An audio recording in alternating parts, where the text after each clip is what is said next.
Yo, yo, yo, yo, yo, what up? Mrs. Zoo Nation, aka Savage Armor June Giraffe, coming at you with another episode of the Megacolony Trap House.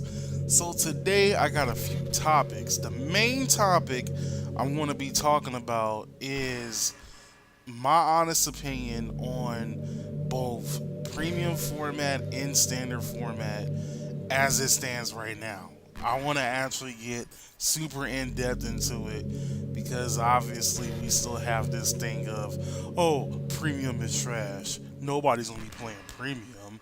Oh, standard's okay, but there's not enough clans in it. So I'm here to I'm not gonna say verify that it's actually pretty good though, but I'm here to give my 2 cents on it. But the other two things I wanted to talk about was one, has to do something on Vanguardians. Now it has to do about this player who decided that something happened between him and a tournament with Queen of Hearts, and honestly, it's pretty stupid. The second thing I wanted to talk about was the recent reveal of Novelle, and I want to talk a little bit about that. So that's actually what I'm actually going to start with is the release of Novelle. What my honest opinions about it is, I'm not going to say it's garbage. I'm not going to say it's garbage. I'm not going to say it's a bad card. I'm going to say that maybe we basically fucked over its effects. A lot of people were basically scared that it was going to be, if not worse than the original, is going to be just like the original or just worse. Personally, I think they should have just slapped on the OG effect and called it a day, to be honest.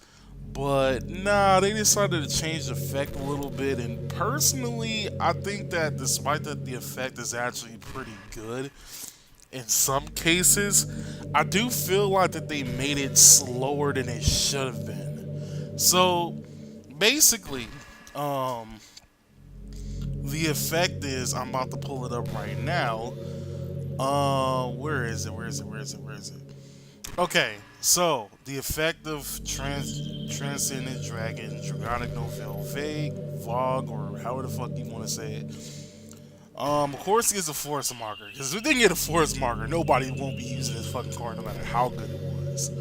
Anyway, Vanguard Circle once per turn. For the cost of Soul Blast and a grade 3 or greater, and until the end of the turn, all of your opponent's trigger effects are nullified, and this unit gets 20k power minus 1 drive. If your opponent has 5 cards in the damage zone, retire all of your opponent's rear guards. Okay, so this already sets red flags. One, you're minusing a fucking drive. Okay, I could understand if Bushiroad wanted to give permanent grade 4s triple drive, like it is in Stride. Then losing 1 drive wouldn't seem so bad. But since this is a twin drive unit, you're losing a drive just to get 20k plus power ain't shit. Second, you don't even give a guard restriction for no sentinels. So why? Okay, basically a lot of Kagero players, and I don't know the difference. I'm not gonna say I know the difference between competitive Kagero players and casual Kagero players when it comes to the standard format. But at the same time, I know a majority of Kagero players basically put all their 4 triggers on the Vanguard, and it's understandable. It's a Vanguard based deck. Why not put all the 4 triggers on Vanguard Circle? Why not do it so that Waterfall has an easier chance of hitting? Why not do it so that stuff like Novelle or Dragonic Overlord has a higher chance of doing? Why not in premium do it so that Ziegenberg with fourth triggers that shit's not fun. But anyway, the whole point of this is, why the fuck not? Um, it seems like the more reasonable thing to do. It may not be the smartest thing to do, but it's one of the more reasonable things to do when it comes to Kagero. Now, when it comes to other Forest clans, that's a whole different story. I think the only other Forest clan that puts a lot of their Forest markers on their, Vanguard is DP, of course. But anyway, why the fuck not? It's already a 15k base unit. So plus 20k is already 35. Hitting the Vanguard for 35 with like one drive check and whatever. But honestly, it doesn't restand or anything, which is another red flag. So basically there's no benefit from really using his effects, to be honest. You have to have grade 3s and grade 4s inside the soul. You can't backtrack from a grade 4 to a grade 3. Otherwise, this unit probably would have been a lot better to use. And at the end of the day, I don't necessarily see a real reason to use it as a finisher. Now, I will admit that automatically you retiring all your opponent's rear guards if they have 5 or more, if they have 5 damage. I get that. Personally, I still think that the Stride version of Novelle is a lot more tolerable than this version of Novelle. I'm gonna be real with you right now. I would rather use the Stride version than this version. All of your opponent's trigger effects are nullified. Okay, a little bit understandable. That's basically the whole point and the whole reason why Novelle was as busted as Novelle was before. At the same time, the fact that you have to Soul Blast a grade 3 or greater makes this car very, very, very slow. And last time I checked in Standard, there isn't really that many ways to really soul charge, if I remember correctly. So, yeah, man. Personally, I think this is our fault. We thought that when Novelle was coming back, that Novelle was going to be hella busted, and Bushiroad has their hands tied. Because guess what?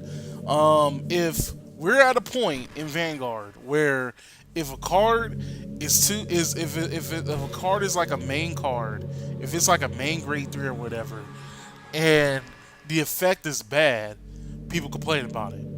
If the effect is too busted, people complain about it.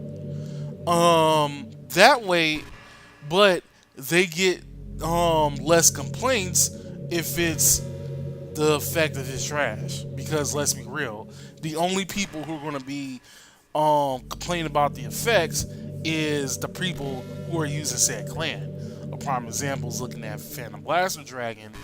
A lot of people were very disappointed in how Phantom Blaster Dragon was because of how Bushiroad hyped up the card. You know, Bushiroad hyped up the card like it's supposed to be super game changing. But apparently, you know, it fell under everybody's expectations. So, again, you have this thing to where you're going to get complaints, but it's only going to be for the people who are going to be playing Shadow Paladins. In my personal opinion, I'm saying why give a fuck, because at the end of the day, you're still going to be using Shadow Paladins. Let's be real. You're not going to be focusing your strategy on Phantom Blaster Dragon. You're going to be focusing your strategy more on Dark Dictator. But despite that Phantom Blaster Dragon was a huge disappointment, you're still going to be using Phantom Blaster Dragon in the story. Same thing with Novelle. Kagero players are going to be bitching about how Novelle didn't live up to standards, but Kagero players are still going to be playing Kagero. So who gives a shit? Anyway, personally, I think that Kagero, in my honest opinion, is a lot more weaker than people make it out to be. Because at the end of the day, let's be real, it's Dragonic Waterfall or nothing. And I think personally that Novelle should just kept his original effects. Because if that was the case, it would have gave Kagero players, something else to use as a finisher besides using Draconic Waterfall. But apparently, Waterfall seems a lot more threatful than Novelle right now. Like, let's be real. You can use both. You can use both Draconic Waterfall and Novelle, don't get me wrong. But here's the problem. Both of those cards are setups. You have to have grade 3s inside the soul in order to use said effects. And again, once you go to Novelle, you cannot go back to Waterfall. You cannot switch like you can switch with, Dragonic Overlord and Dragonic Waterfall. With this, it's like, okay, you can use Dragonic Waterfall's effect, understandable, but let's be real. If you want to go to Novelle, once you go Novelle, Novelle's like black people. Once you go black, you never go back. Once you go Novelle, you can never go back. So, but anyway, next thing I want to talk about very quickly is this person. I cannot remember who originally did the post. But I'm going to spend a little bit more time on this. Here's the thing. I don't remember who originally did the post. All I know is it came from Vanguardians. At the same time, I'm kind of actually glad I don't remember who originally made this post, because that basically means I have to expose him or her. More likely it's a him, and that's his actual Facebook information, and I necessarily don't want to do that. But this has gotten so out of control that now there's multiple posts on Vanguardians about this actual particular, thing that this person did. And it's just fucking toxic, but it's funny enough and it's interesting enough to actually, make a topic about. But it's going to be a very quick topic. So let me read the post because I have it right here. Seriously, using Queen of Heart in a regional tournament should be 100% considered cheating. I was playing against someone who pulled off this BS on me. They made an attack, and I was like, okay, I'll Sentinel this card, and they're like, okay, her effect activates. And I'm like, what? What are you talking about? And they were like, oh yeah, it's a misprint. Lol, you didn't know. At this point, I called a judge and I was like, yeah, this isn't legal, right? The judge was all like, yeah, we expect all players to have full knowledge of the card, so we can't let you undo your Sentinel plays. Of course, I'm all like, how am I supposed to know about it being a freaking misprint unless I'm specifically searching for Card Fight Vanguard misprints on Google? The judge shrugged and we continued as I had to deal with a wasted turn, a wasted Sentinel, and taking 2 damage from a crit on his Queen of Heart BS. The worst part was that the guy was as smug as a freaking rat going, oh yeah man, sorry dude, but misprints and all that. I could tell the jackass was snickering to himself, laughing as this free win he was going to get on his newbie player. Luckily, I was so pissed at him that my incredibly salty anger when I attacked his Vanguard with Imperial Daughter with a crit. I was so annoyed that I drew a critical trigger. I threw all effects on my Vanguard and drew into another critical trigger. And I killed him with 4 damage. The guy was incredibly mad and legitimately threw down his cards and stormed off. Seriously though, I really feel like guys who abuse things like using misprint cards to have an advantage on players that flat out don't know that it's a misprint is just as bad as the people who are cheating. Shut the fuck up! Okay, so here's my issues with this. Alright, one, when you go into a tournament, you, as a Vanguard player, should expect to know each and every fucking ruling that the game has to offer.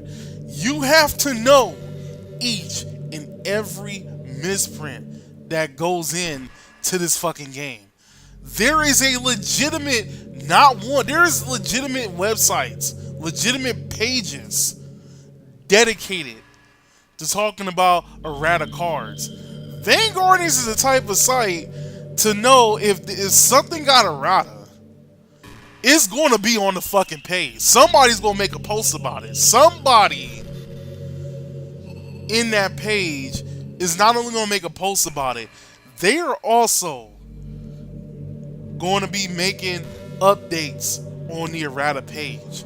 People are going, there is X amount of Vanguard pages, some that I know personally, that does updates when it comes to either card of the days, what cards came out when they're streaming, what information comes out, what cards got errata. I have friends, I have people. There's a lot of people online who basically keeps up with this information. So how the fuck did you not know about the errata? Like, this errata isn't something new that came out from the fucking woodworks. No, this errata has been out for a while. Why in the fuck did you not know about it? But at the same time, I can a little bit understand the situation that's going on in hand right now. And here's my reason. Queen of Hearts is actually pretty hard to find, as far as I know. Me as a person who is using Nova grapplers in the standard format, that's legitimately the last card I'm looking for, and I've been looking for this shit for weeks. So a little bit maybe you can kind of sort of let this slide, like a 1% chance you can let this slide. Because, for one, the card is hard to find, and two, you're not really going to go against it that much. Three, despite that there are a majority of Nova Grappler players, let's be real. I'm not going to say that not too many people really play Nova Grapplers. I'm going to say that it's not in the majority of the bunch. Four, you are using OTT, my nigga. You are using OTT. One of the best fucking, if not one of the best, it's the best clan in the fucking game right now. Both standard and premium. Both formats. There are some clans who are only graceful enough to be good in one format. There are some clans that are only good, only to be like a little bit decent. But you are using, literally at the moment, the best clan in the game. And you're gonna fucking gloat that you beat this nigga with 4 criticals on a period daughter? Shut the fuck up!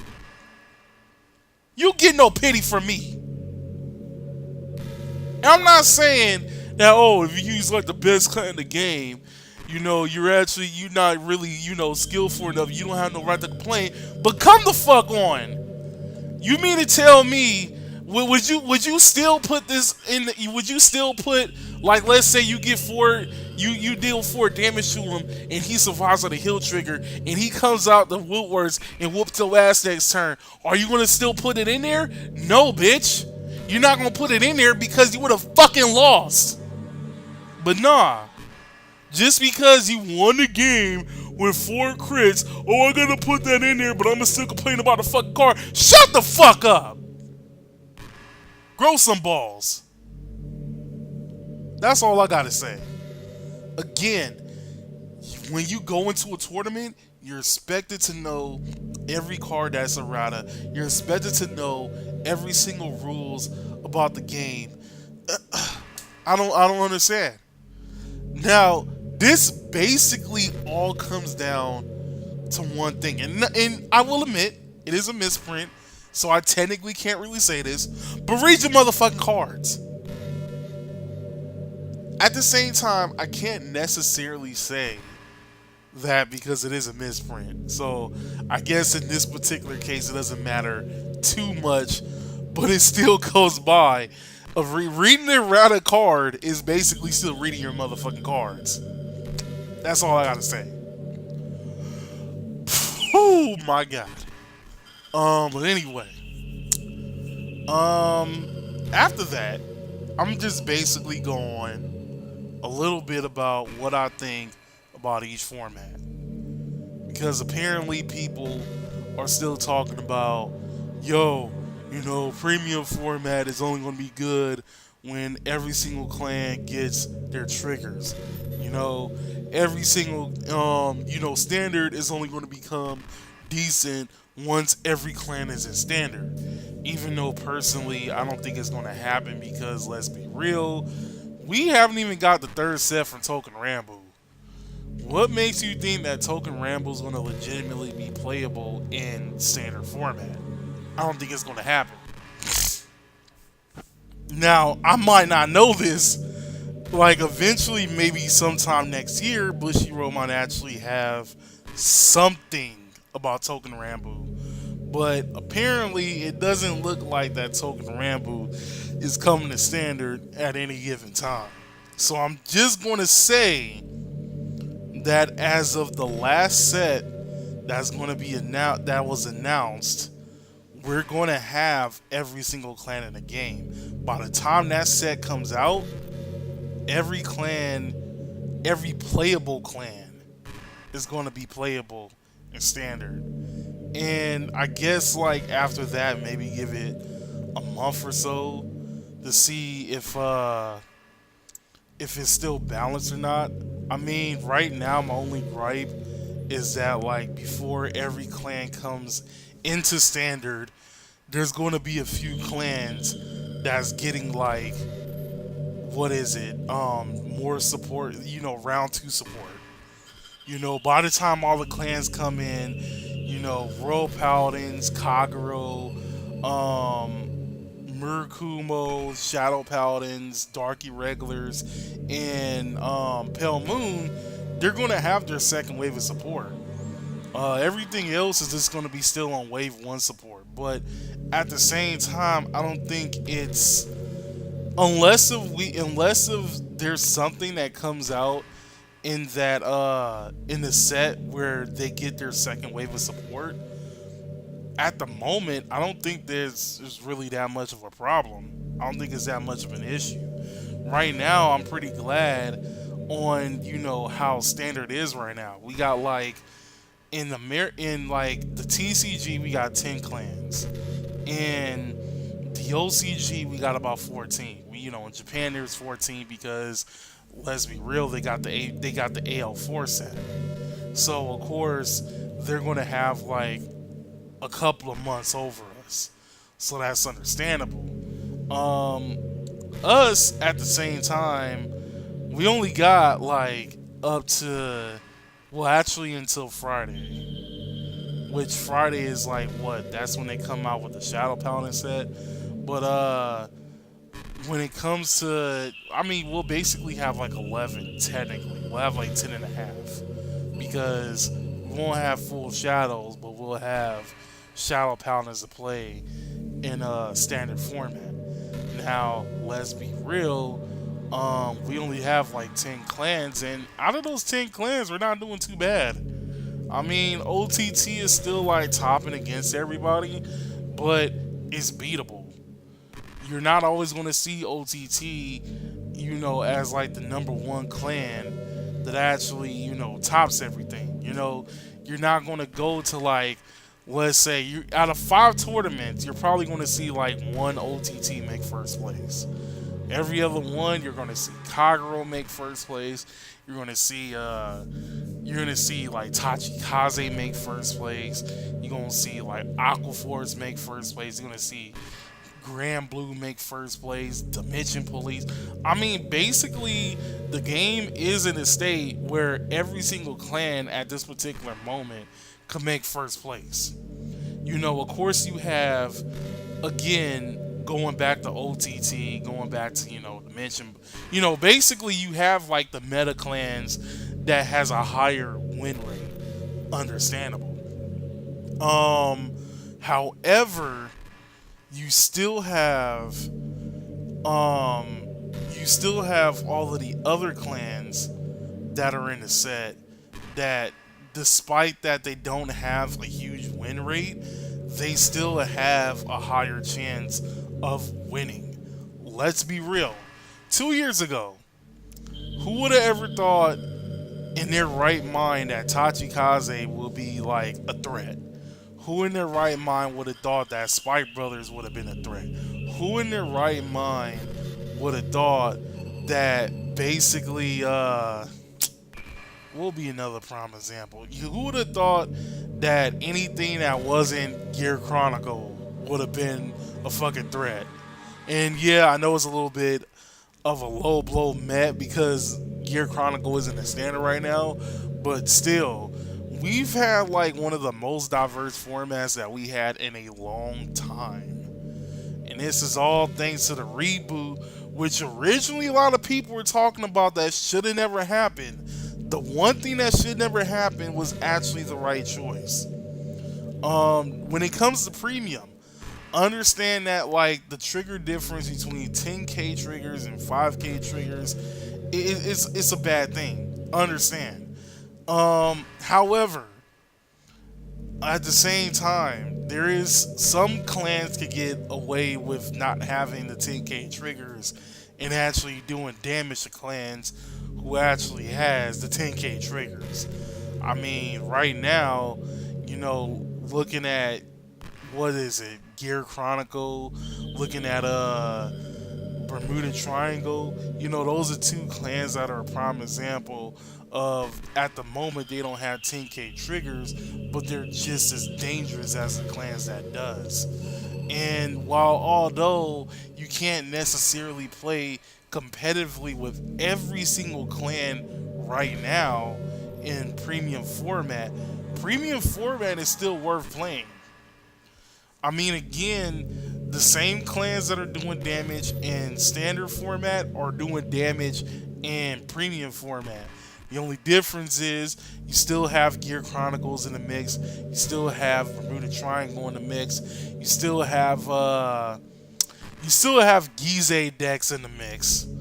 Personally, I still don't like Gize decks though, but still, you have Gize decks in the mix. You have like a bunch of other stuff, all in the mix. So honestly, it's like, I don't know.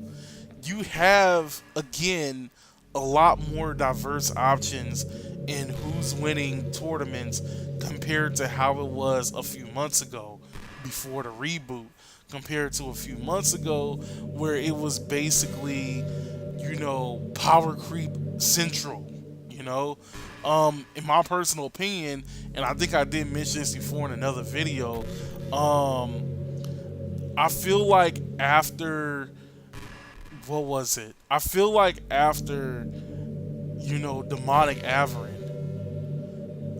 ever since Demonic Averin, any clan that got support after that would have been like top dog. I remember, after Demonic Averin was like what was it? Demon King something? I don't remember what the next set was. It was set 12. That's all I remember.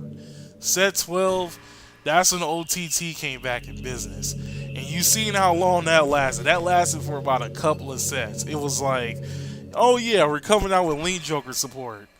Lean Jokers are now going to be topping. And the weird thing about Lean Jokers topping, it wasn't just one particular part of Lean Jokers. It was like Messiah, Chaos, and the leaders. Bruh. Link Jokers was topping so bad when that set came out. Now, when they came out with Ultimate Stride, basically every single clan in that set had an anti-Link Joker mechanic. That's fucking stupid. And again, when it came to that set, now you had like what? OTT fell down, kinda sorta Dark Irregulars fell down, and basically everything that was originally like strong fell down. And that was because like when Ultimate Star came out, oh yeah, you had Kagero and you had Aquaforce, constantly topping. And then it was like, what was like next after that? The Zoo Nation booster? You had Neo Nectars and Megacolony topping for a bit. And then after that, the Stargate came out. Link Jokers came back up, and Nova Grapplers was like doing some damage. Then set 14 comes out, and now we're back to square one with fucking, Gear Chronicles constantly topping. Shadow Paladins is coming back for a while. You also have like Dark Irregulars doing something, and you can definitely tell that the power creep was doing something because the last set of the G era was like what, the Bermuda set? That was one clan that got support, and guess who was topping right after that? Bermuda Triangle. Exactly my point. Now, take that particular format and compare it to the formats that we have now in both premium and standard, and we have diverse as shit formats. And again, a lot of people were against the reboot, and that's understandable. But now looking back at it and looking back at the reboot now, it's safe to say that the reboot was worth it. Now again, we're going to come back to this like in January, because I remember correctly. No, wait, I think it's February that the list goes to. Yeah, we're gonna come back to this in February, and we're gonna see how the format is. Maybe they're gonna be like a couple of clans that's gonna be constantly topping, but I bet you the format will still be this diverse. But anyway, overall, I feel like personally that each format, in my honest opinion, deserves a spot. I feel like you can play premium format and not really minus, even if you were using one of the clans that didn't get the 10k triggers. I feel like you can play standard format at this particular moment and still do pretty good. I will admit, the trial decks that came out, are actually pretty damn good. So, I mean, it's even a possibility that you can go into a tournament without even updating the trial deck. And yeah, you won't win a tournament, but you'll do pretty fairly decent with just the base deck. Now, compare that to most of the trial decks that came out in the G era and whatnot. There's no fucking way you could take like the fucking you can take like two of the Grand Blue trial decks and do fairly decent. Fuck no, that's not going to happen. But with this, you can do that with Kagero, you can do that with Royal Paladins, you could do that with Aquaforce, and maybe you can probably do it with Shadow Paladins. I'm only going to say maybe because it hasn't came out yet. But from the cards that came inside the set, it looks like you can do pretty much just as much damage. I really want to say you can do pretty much just as much damage, but you'll do fairly decent against everybody else. I mean, to be honest, at the end of the day, it does sometimes ends up as it needs to be the person who's piloting the deck versus the deck piloting the pilot and all the other stuff. And I feel like that the game has gotten to that point to where it's no longer as BS as it was a few months ago. So that's understandable. I guess the only other gripe that a lot of people had was the sudden price drop after the reboot happened. That's probably the only thing I'll probably say that was probably the worst thing about the reboot, was that everything that was originally stupidly expensive is no longer expensive.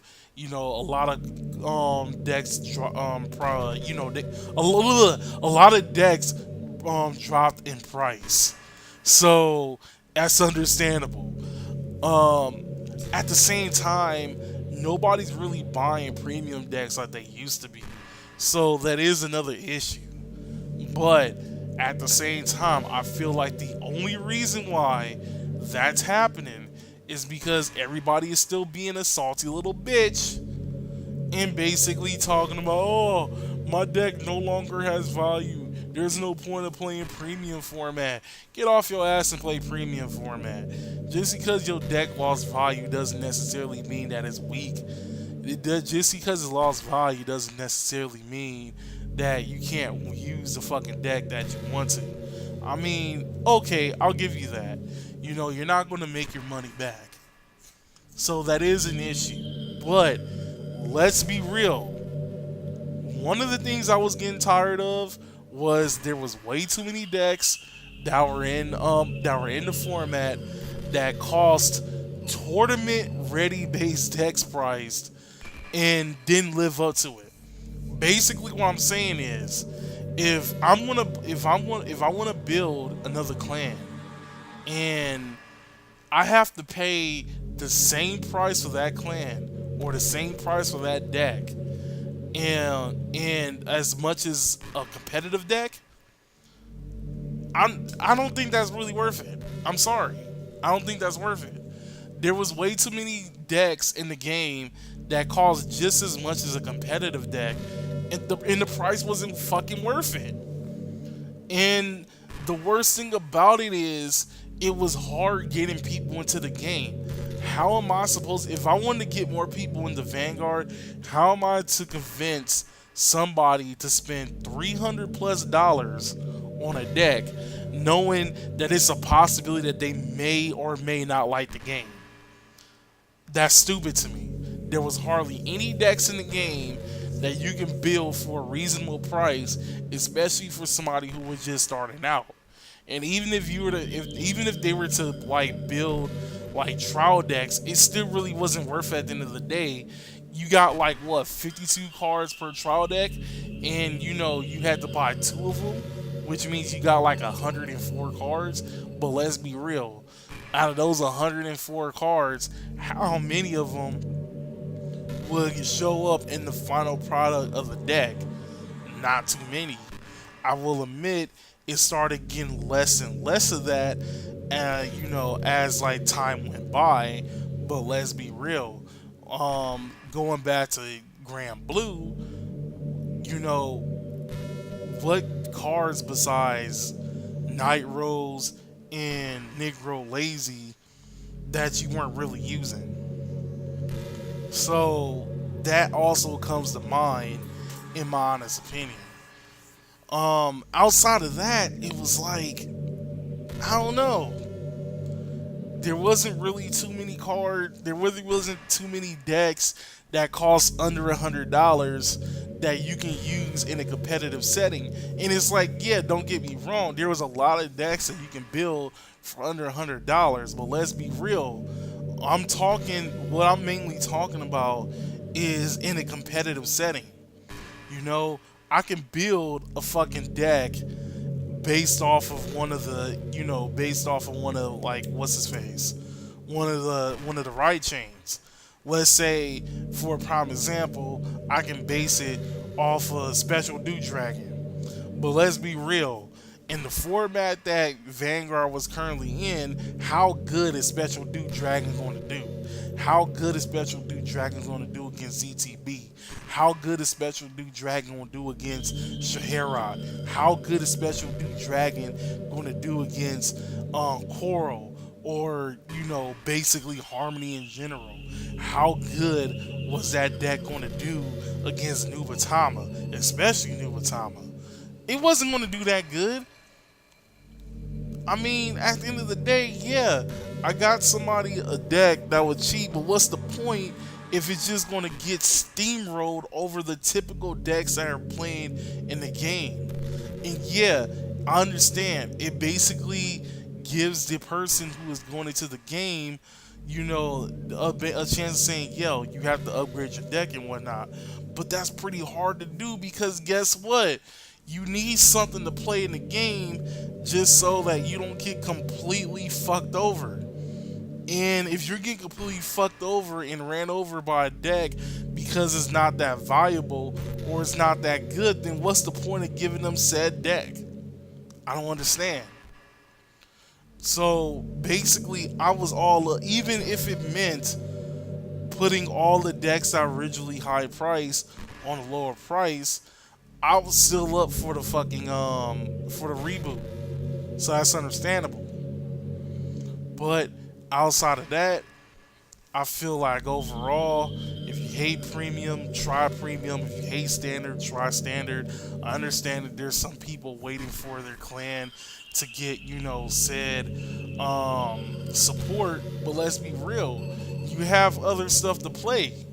You have 4 very good trial decks to just sit around and play.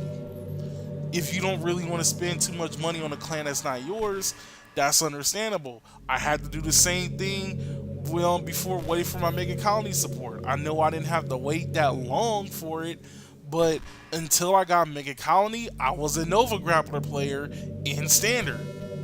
So right after that, when Megacolony came out, that means I'll just basically be like, oh yeah, I'm a Megacolony player again. So that's understandable. But outside of that, that's all I gotta say. If you like this podcast and whatnot, like, comment, subscribe. Tell me what you think about it. Tell me what your thoughts on each topic was and everything like that. And if you made it this far, as 42 minutes in, congratulations. You actually sat through a 42-minute video, and I'm actually glad for that. I'm happy for that, because that basically means that everything that I said didn't really go in vain. So, without further ado, my name is Mrs. Z Nation, aka Savage Armor Junior Rafa, signing out.